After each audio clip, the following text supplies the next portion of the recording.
अस्सलाम वालेकुम स्टूडेंट्स। उम्मीद है आप खैरियत से होंगे। I am Rajkumar, assistant professor department of biology, Adamjee government science college Karachi. जैसा कि आपको पता है, college education department government of Sindh ने नया फर्स्ट ईयर का बायोलॉजी का बुक पब्लिश किया है और हमारे इस साल 2022 के बोर्ड के एग्ज़ाम इसी बुक से लिए जाएंगे। Today I present course outline of first year biology. Uh, I am sharing this sheet.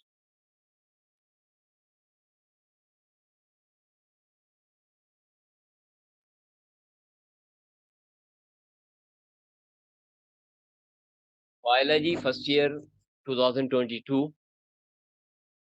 botany and zoology दोनों को मैंने सेपरेट करके आपको मैं शो कर रहा हूँ ताकि आपकी अच्छी तरीके से रहनुमाई हो जाए। तो आप अगर बॉटनी की तरफ देखते हैं तो चैप्टर 3 जिसका नाम यहाँ रखा गया है कि cell structure and function, chapter 4 bioenergetic, Chapter 5 A Cellular Life, Chapter 6 Prokaryotes, Chapter 7 Protactists and Fungi, Chapter 8 Diversity Among Plants, Chapter 10 Form and Function in Plants।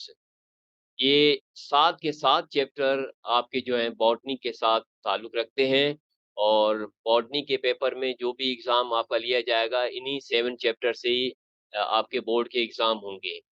इनकी डिटेल वगैरह मैं आगे आपको और भी शेयर करूँगा कि chapter 3 cell structure and function के अंदर कौन-कौन सी चीज़ें आती हैं, कौन-कौन से ऑर्गेनेली, कौन-कौन से सेल्स, कौन-कौन से जानदार इस तरह के हैं। तो मैं ईच एक-एक चैप्टर के बारे में आपको प्रेज़ेंट करूँगा।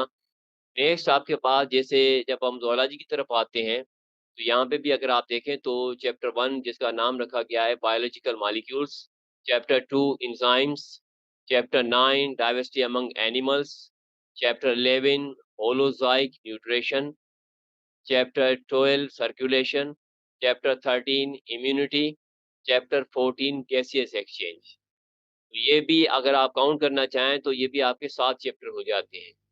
टोटल मिला के आपके फर्स्ट ईयर के कोर्स के अंदर जो नंबर ऑफ चैप्टर्स हैं वो 14 हैं। इसमें से 7 चैप्टर आपके बॉटनी के साथ हैं और 7 चैप्टर जो हैं आपके ज़ूलॉजी के साथ हैं।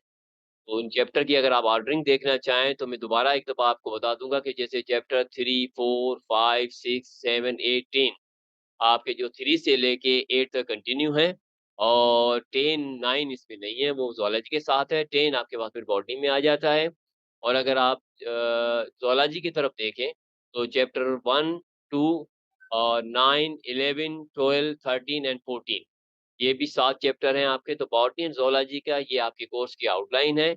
इनकी डिटेल अगर आप देखना चाहें, तो वो भी आपको मैं उसकी शीट प्रेज़ेंट कर देता हूँ, जो गवर्नमेंट ऑफ सिंध ने हमें भेजी है, प्रेज़ेंट की है और उसको भी हम देखते हैं।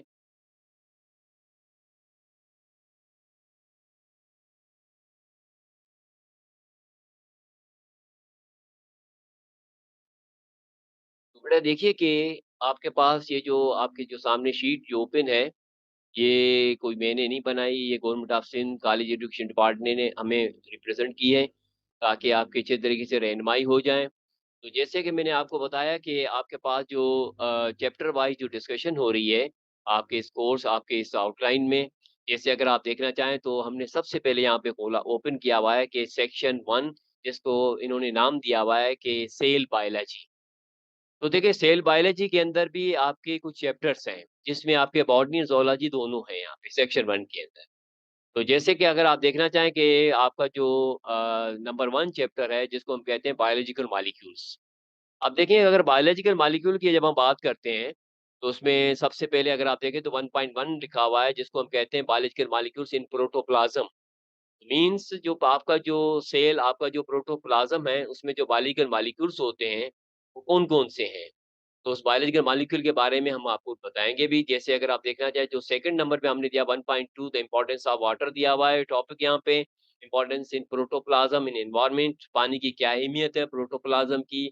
वाटर की अहमियत इन प्रोटोप्लाज़्म में और एनवायरनमेंट में पानी की क्या अहमियत है। जैसे अगर आप नेक्स्ट में देखें तो 1.3 में यहाँ हमने दिया हुआ है कार्बोहाइड्रेट्स। तो देखिए कार्बोहाइड्रेट के बारे में हम यहाँ मुताला करेंगे। कार्बोहाइड्रेट में अगर आप देखें तो 1.3.1 में अगर आप देखें तो क्लासिफ़िकेशन और हमें पता है कि कार्बोहाइड्रेट क्या चीज़ होती है, ये हम आपको बताएँगे आगे चल के, हमारी नेक्स्ट वीडियो के अंदर। जैसे आप क्लासिफ़िकेशन में को चेक करें तो specially we have seen here the monosaccharide, disaccharide and polysaccharides. और नेक्स्ट में अगर आप देखें तो 1.3.2 आपको यहाँ दिया हुआ है, तो देखिए जैसे हम कार्बोहाइड्रेट का मुताला करते हैं तो ज़ाहिर है कि we should have to go toward the role of carbohydrates, कि कार्बोहाइड्रेट का क्या रोल है। तो ये भी चीज़ें हम यहाँ पे देखते हुए जाएँगे। 1.4 अगर आप देखना चाहें तो आपके पास आ जाता है प्रोटीन्स। तो प्रोटीन है और 1.41 में अगर आप देखना चाहें तो स्ट्रक्चर ऑफ प्रोटीन, जिसमें amino acid and peptide linkage के बारे में हम बताएँगे आपको। और 1.4.2 क्लासिफिकेशन ऑफ प्रोटीन, जिसमें ग्लोब्यूलर फाइब्रस प्रोटीन के बारे में हम आपको बताएँगे। जब प्रोटीन की हम बात करते हैं तो हमें पता है कि इसका रोल क्या है।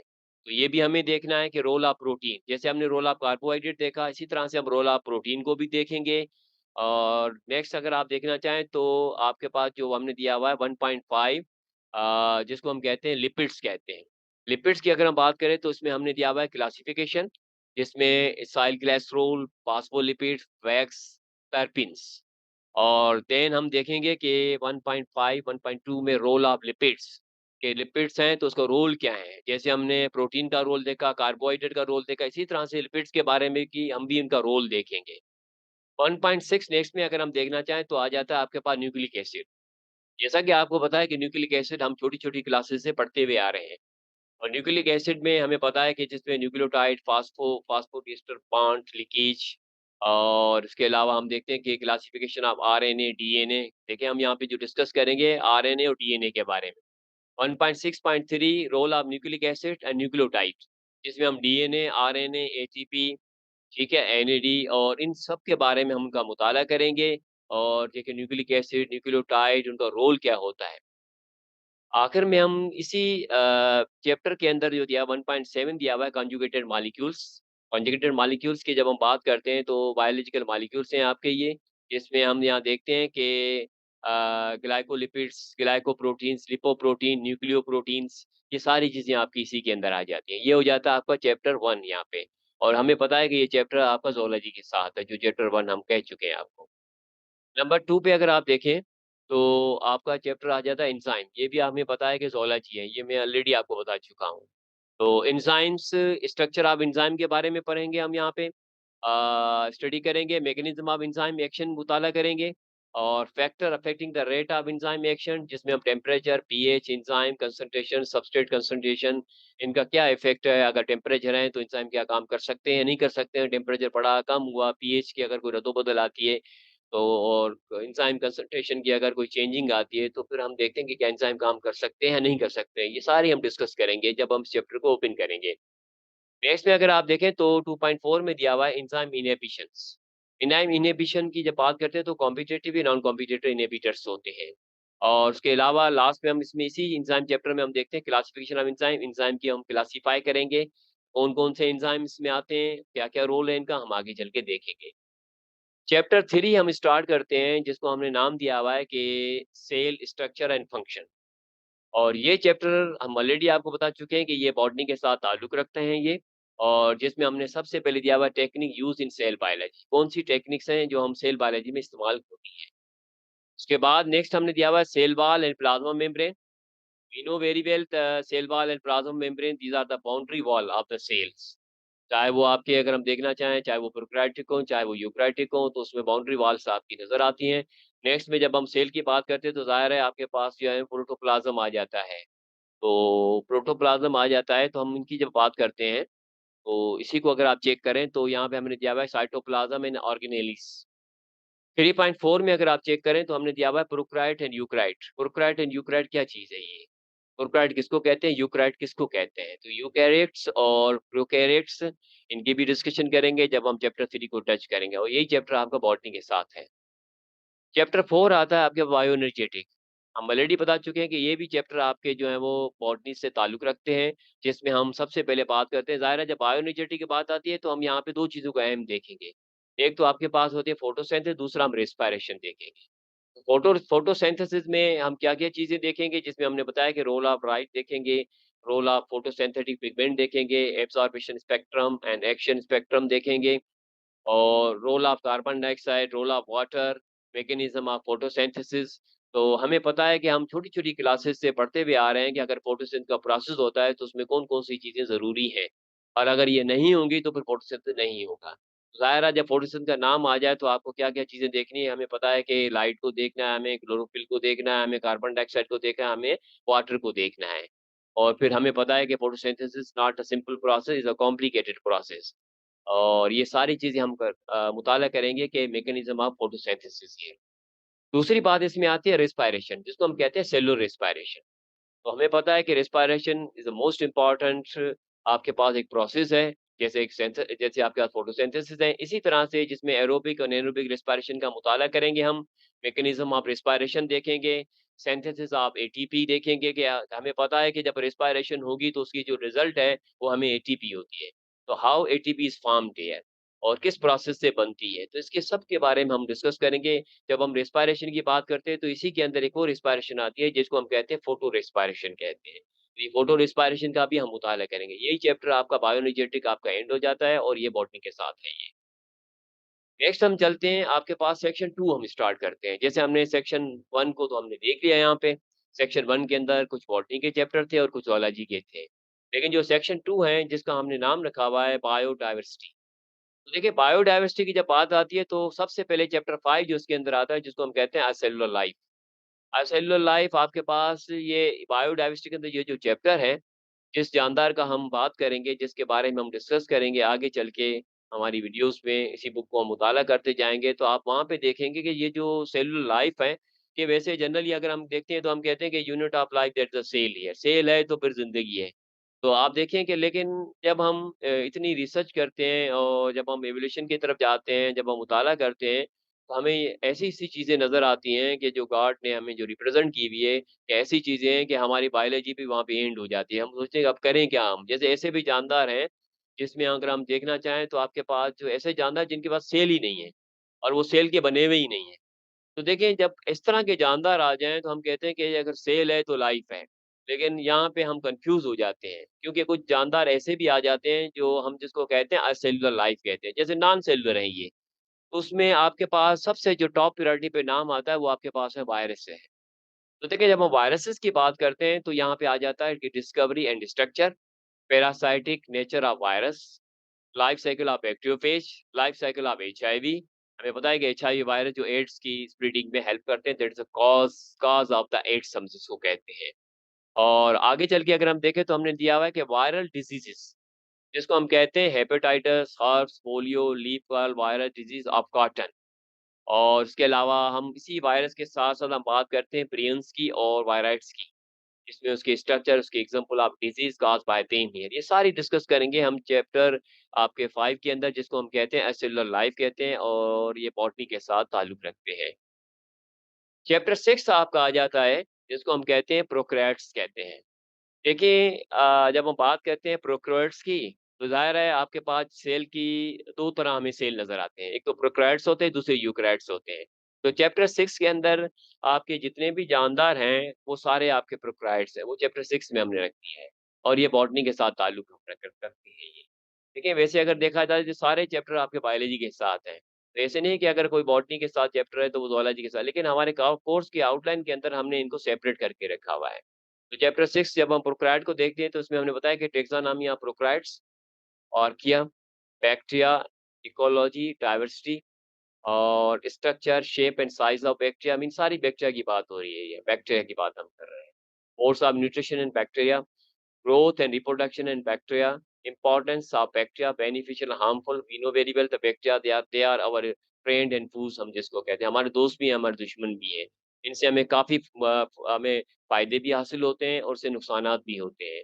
आगे चल के अगर हम देखें तो हमने देखा कि बैक्टीरियल फ्लोरा ऑफ ह्यूमन्स, तो इसका भी हम डिस्कस करेंगे और लास्ट में हम बात करेंगे कंट्रोल ऑफ हार्मफुल बैक्टीरिया।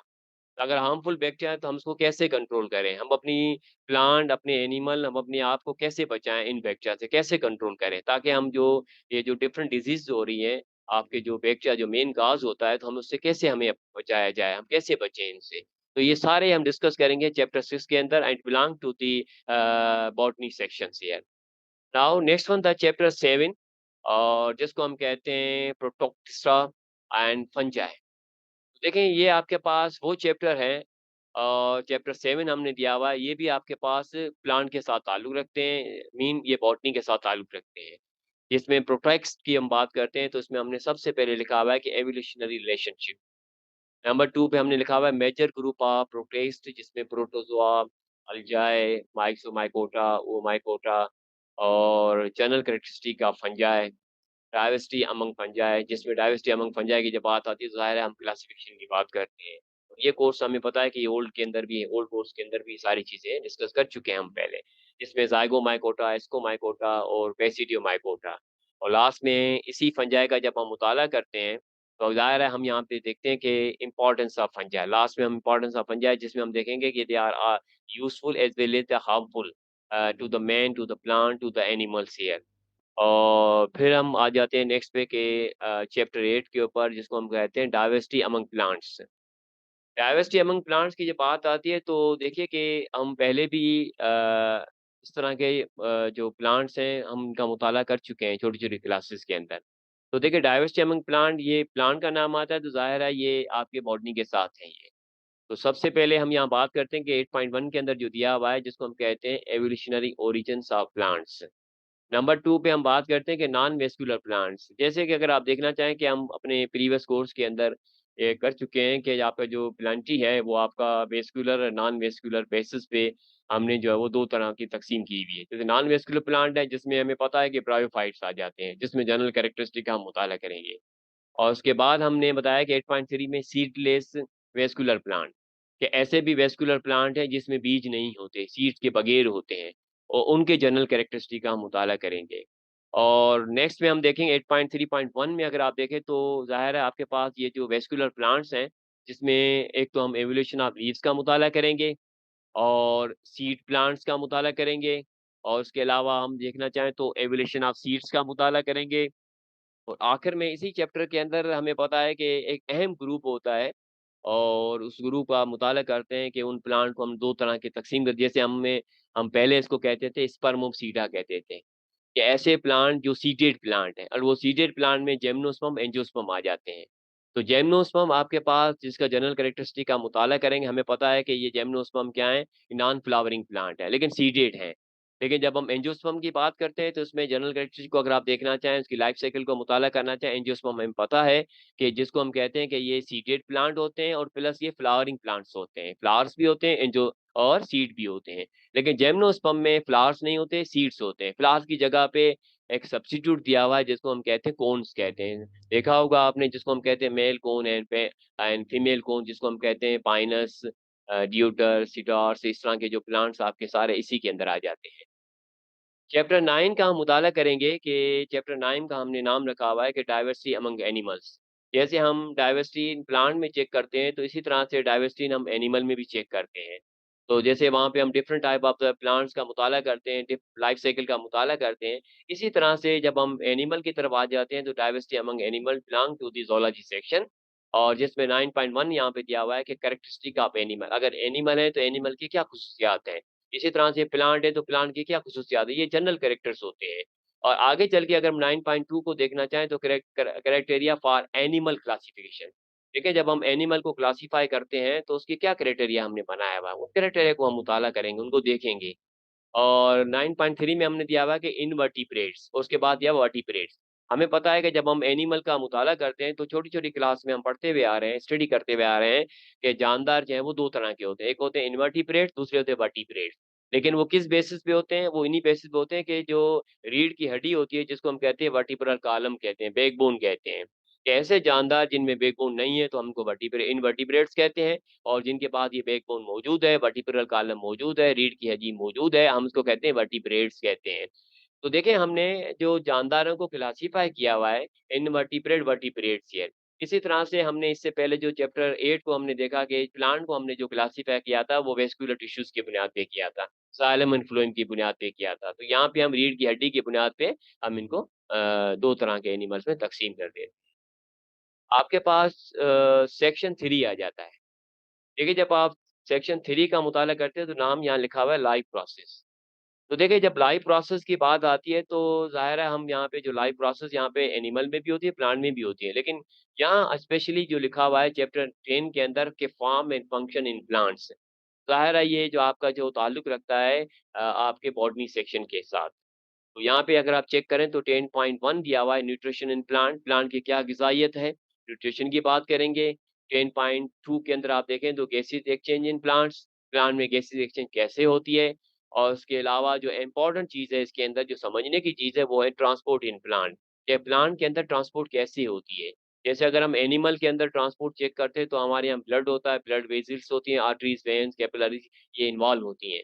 लेकिन अगर एक प्लांट है, तो प्लांट के अंदर जो ट्रांसपोर्ट होती है तो उसके लिए आपके पास xylem and phloem vascular bundle these are the path होते हैं, रास्ता होता है जिसके थ्रू हम पानी और नमकियात आपके ट्रांसपोर्ट होते हैं। तो उसके लिए आपके पास कुछ प्रोसेस आ जाते हैं जिनका हम मुताला करेंगे, एग्ज़ामिनेशन पॉइंट ऑफ व्यू से भी मोस्ट इम्पोर्टेंट है और ये चीज़ें समझने के लिए भी है।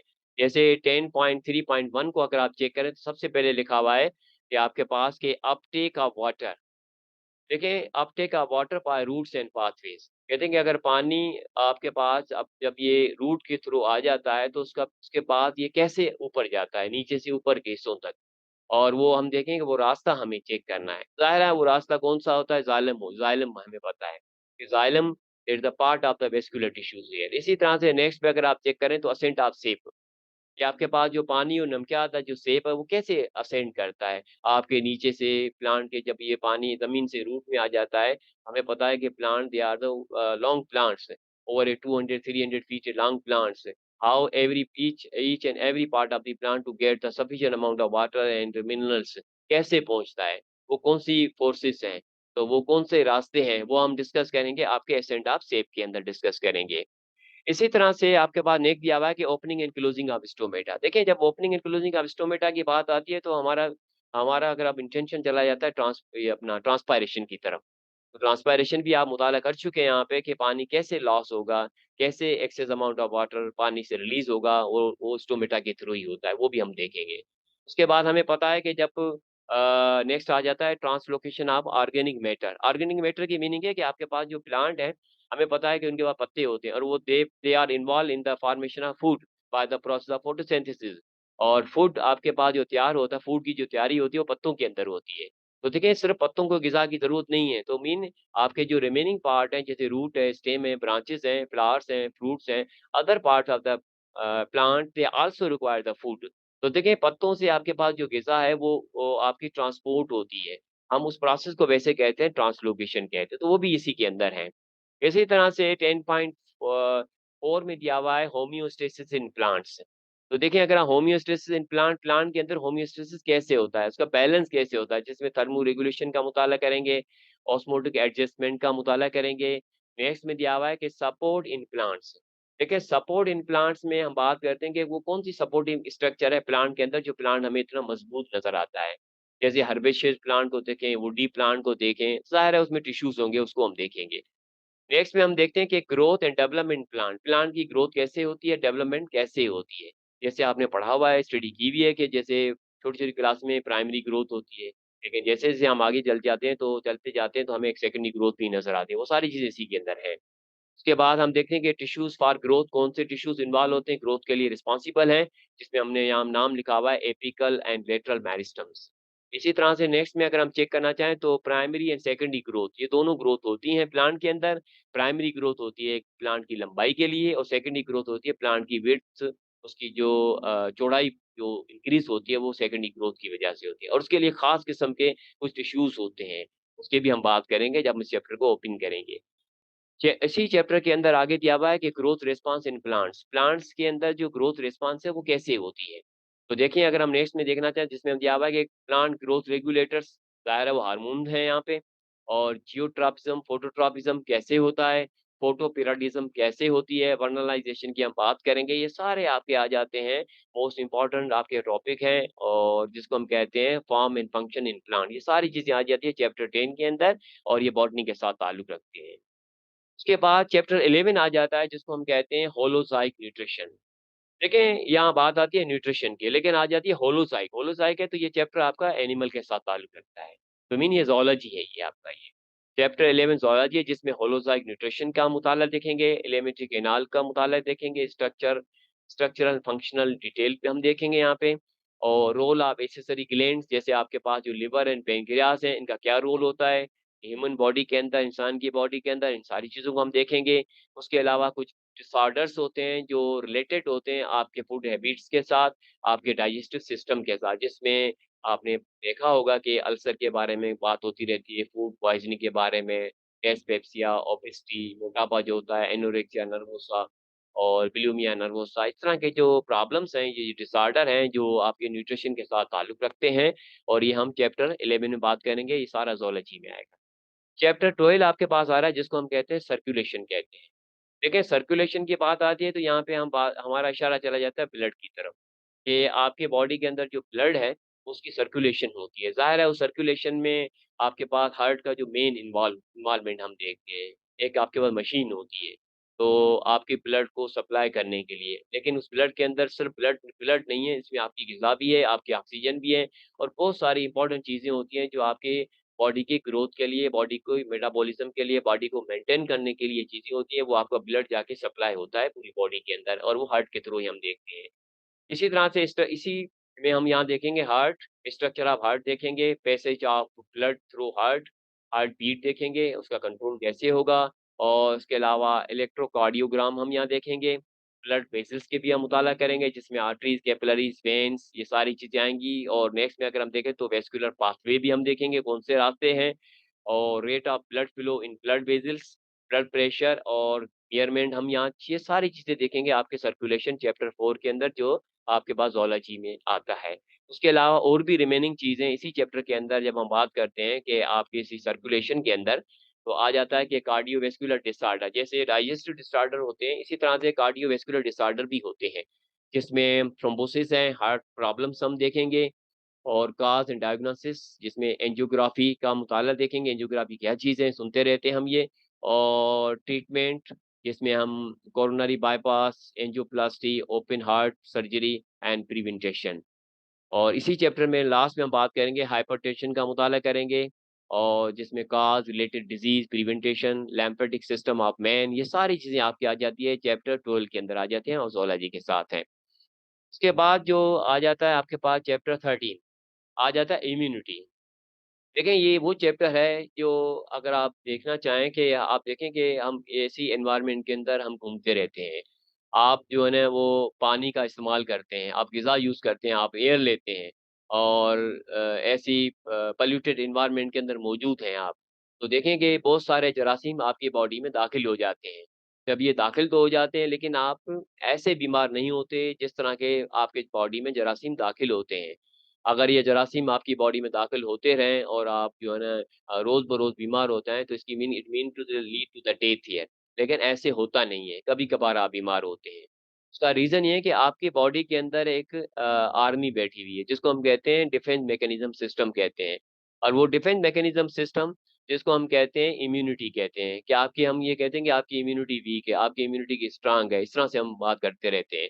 तो ये जो इम्यूनिटी है इसके बारे में हम देखेंगे आपकी बॉडी के अंदर एक डिफेंस मैकेनिज़्म सिस्टम है, कि आपकी बॉडी की हिफाज़त करते हैं।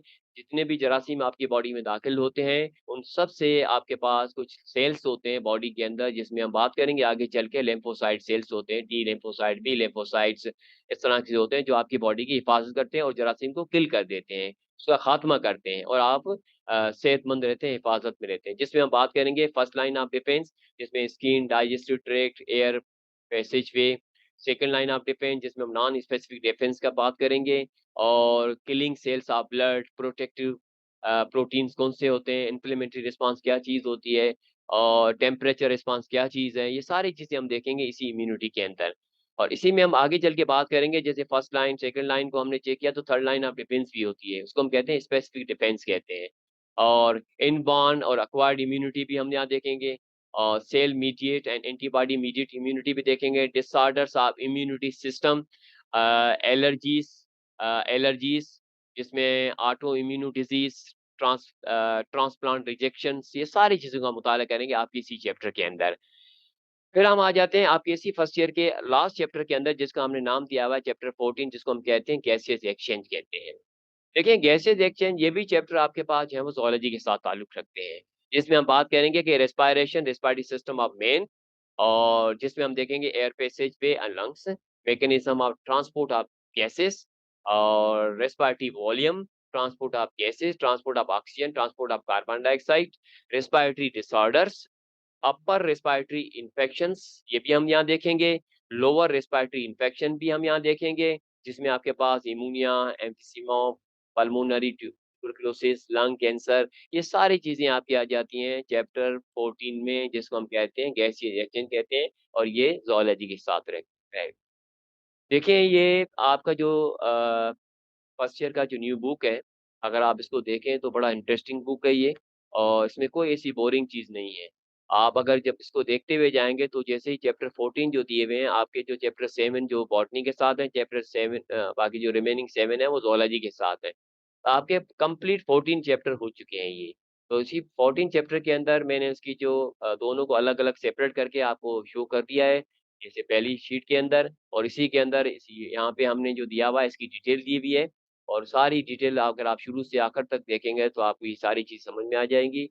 और उसके अलावा अगर कोई आपको चीज़ समझ में नहीं आए तो आप जो है ना मुझे कमेंट्स में मैसेज कर दीजिएगा, आपको मैं रिस्पॉन्स दूँगा यहाँ पे। आप ड्रॉप कर दीजिएगा इसी के अंदर और अगर आप सैटिस्फाई हैं, आपको ये वीडियो अच्छी लगे तो आप मुझे जो है ना वो मेरे चैनल को सब्सक्राइब कर दीजिएगा और बेल बेल आइकन को प्रेस कर दीजिएगा।